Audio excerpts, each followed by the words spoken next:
Pemirsa, terima kasih Anda masih bersama kami. Beberapa peraturan daerah Ogan Komering Ulu dinilai mandul seperti Perda IMB serta tentang reklame.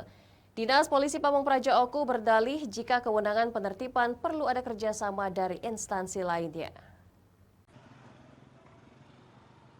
Beberapa penegakan peraturan daerah di Kabupaten Ogan Komering Ulu dinilai tidak dijalankan alias mandul.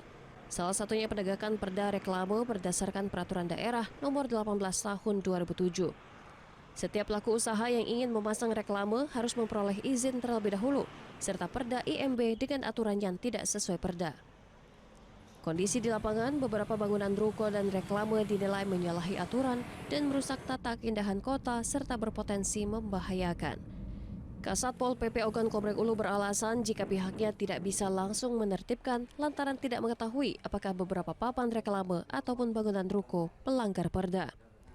Dirinya berdalih pihaknya tidak menerima laporan dari instansi seperti Dispenda maupun Dinas Perizinan. Padahal untuk menertibkan diakui Kasatpol PP Oku perlu ada dasarnya.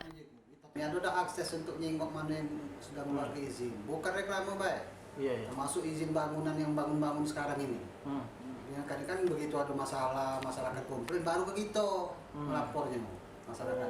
Jadi kalau mau kasih mau perizinan, tolong kami video akses. Manmu yang sudah izin, walaupun sudah online, kamu pasti punya akses nama perizinan kan? Tembus ke kami, sampai sekarang belum dikasih oleh mereka itu. Bukan reklame baik.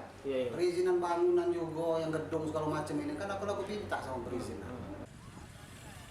Beberapa dinas terkait saat dikonfirmasi terkesan saling lempar terkait penegakan perda serta kontribusi bagi Oku.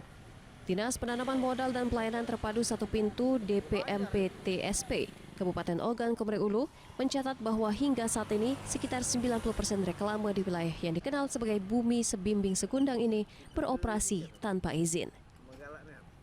Dari Ogan Komering Ulu, Widori Agustino, iJus melaporkan.